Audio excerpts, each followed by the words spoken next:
Assalamualaikum warahmatullahi wabarakatuh. Perkenalkan, nama saya Anapania. Nama saya Najaulia Pasha. Nama saya Nadia Zahra. Kami dari kelompok 5. Kami akan menjelaskan tentang apa itu OSI Layer. Simak video berikut ini. Apa itu OSI? Pada tahun 1977, tempatnya di Eropa, sebuah badan International Organization for Standardization atau ISO mengembangkan sebuah protokol jaringan yang disebut dengan OSI. Nah, OSI sendiri merupakan singkatan dari Open System Interconnection yang bertujuan sebagai jembatan komunikasi data lewat kerangka logika dengan struktur yang jelas. Nah, hal yang paling penting, dunia digital dapat terkoneksi dan saling terhubung pada jaringan yang cepat dan efisien. Nah, di sini ada 7 lapisan OSI layer di dalamnya. Yang ketujuh yaitu application layer. Fungsi application layer yaitu 1. Menyajikan interface antara aplikasi dengan jaringan. Yang kedua, mengatur bagaimana sebuah aplikasi mampu untuk mengakses jaringan. Dan yang ketiga, membuat pesan-pesan berupa kesalahan pada jaringan. Dalam application layer terdapat 11 protokol jaringan. Yang pertama yaitu DHCP atau Dynamic Host Configuration Protocol, yang berfungsi sebagai mendistribusikan IP address secara otomatis kepada setiap klien yang terhubung dengan jaringan komputer. Yang kedua yaitu ada Domain Name Server, yang berfungsi sebagai menyimpan semua IP address yang digunakan dalam hostname. Yang ketiga yaitu FTP atau File Transfer Protocol, yang berfungsi untuk menjembatani pertukaran informasi di dalam suatu komputer melalui suatu jaringan dengan koneksi TCP. Yang keempat yaitu HTTP atau Hypertext Transfer Protocol, yang berfungsi membantu proses transfer data atau informasi antar komputer. Kelima yaitu Multipurpose Internet Mail Extension atau MIME, yang berfungsi untuk mengizinkan beberapa data selain teks dengan pengedulan ASCII, seperti video, suara, dan berkas biner, agar dapat ditransfer melalui email tanpa harus mentranslasikan terlebih dahulu data-data tersebut ke dalam teks berformat ASCII.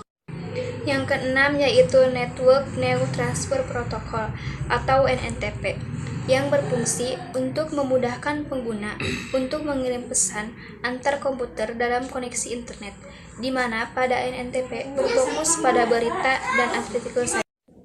Yang ketujuh yaitu Post Office Protocol atau POP, adalah internet protokol yang menetapkan server email dan bagaimana cara untuk mengunduh email. Yang kedelapan yaitu Server Message Block atau disingkat menjadi SMB, yang berfungsi sebagai layanan untuk berbagi berkas atau file sharing di dalam sebuah jaringan. Yang kesembilan yaitu Simple Mail Transfer Protocol, yang berfungsi untuk mengirimkan email atau pesan elektronik. Yang kesepuluh yaitu Simple Network Management Protocol atau SNMP, yang berfungsi untuk memonitor dan mengelola berbagai perangkat di jaringan internet meliputi hub, router, switch, workstation, dan sistem manajemen jaringan secara jarak jauh atau remote. Yang ke-11 yaitu Telnet, yang berfungsi untuk membuat sebuah terminal atau sebuah proses yang terhubung langsung dengan sistem yang dituju, sehingga dapat secara langsung memanipulasi sistem yang dituju. Dan yang terakhir yaitu Trivial FTP, yang berfungsi untuk melakukan booting komputer seperti halnya router, jaringan komputer yang tidak memiliki perangkat penyimpanan data. Yang keenam yaitu Presentation Layer. Fungsi dari Presentation Layer: 1. Mentranslate data yang akan ditransmisikan dan menuju sebuah application atau aplikasi. PICT, TIFF, JPEG berfungsi untuk memformat data untuk aplikasi berupa gambar atau image. MIDI, MPEG, dan QuickTime berfungsi untuk memformat data untuk aplikasi sound dan movie. ASCII berfungsi untuk memformat data untuk informasi dalam bentuk teks. Dan yang kelima yaitu Session Layer. Fungsi dari session layer: 1. Memecahkan data ke dalam paket-paket data. 2. Mentransmisikan data dari session layer menuju network layer maupun sebaliknya. 3. Membuat penomoran pada paket-paket data sehingga nantinya dapat disusun kembali dengan mudah. Di dalam session layer terdapat protokol. 1. NetBIOS. Fungsi dari NetBIOS membuat sesi koneksi yang berbasis connection oriented. Yang kedua yaitu Remote Procedure Class, berfungsi untuk menyediakan suatu mekanisme komunikasi antar proses yang mengizinkan suatu program untuk berjalan pada suatu komputer tanpa terasa adanya eksekusi kode pada sistem yang jauh atau remote system. Yang ketiga yaitu Shortcut, berfungsi untuk menggambarkan konektor yang menghubungkan motherboard dengan prosesor, khususnya tipe komputer desktop dan server. Yang keempat yaitu ada SQL, berfungsi untuk mengakses maupun mengubah database. NetBEUI merupakan implementasi bertambah lanjut dari protokol jaringan NetBEUI yang hanya tersedia dalam sistem operasi Windows NT. X-Windows berfungsi untuk mengelola file dan aplikasi Anda yang sedang menyala dan menggunakan peripheral seperti printer, monitor, keyboard, dan mouse.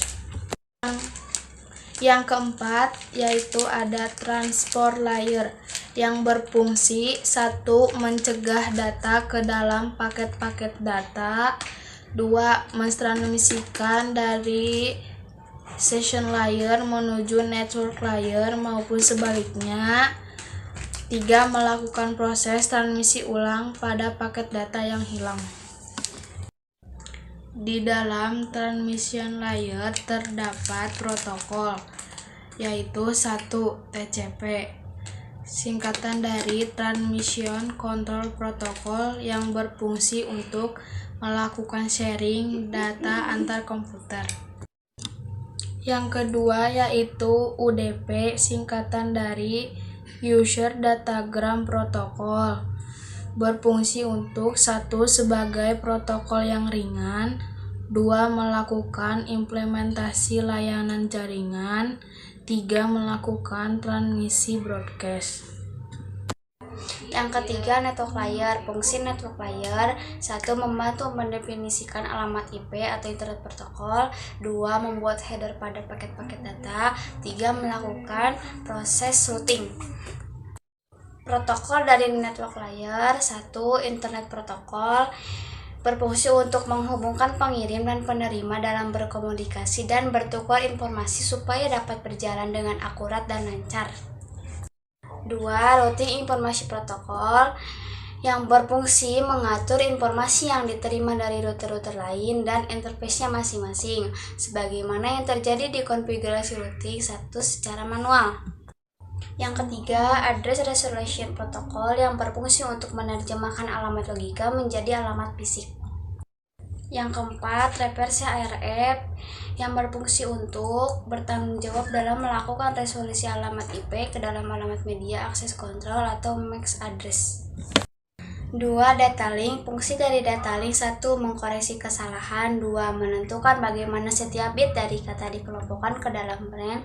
3. Pengelamatan perangkat keras. Protokol dari data link yaitu 1. Point to point.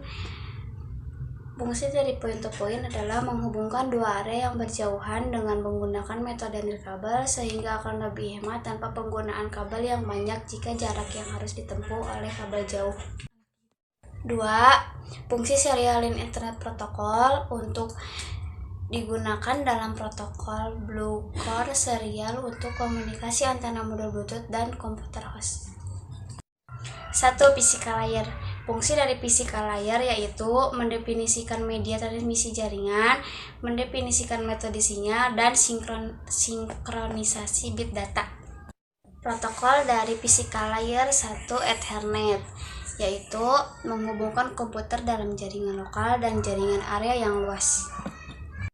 2. PDDI. Fungsi dari PDDI yaitu untuk menyediakan konektivitas antara lapisan OSI atau protokol umum dan media yang digunakan untuk menghubungkan antar perangkat jaringan.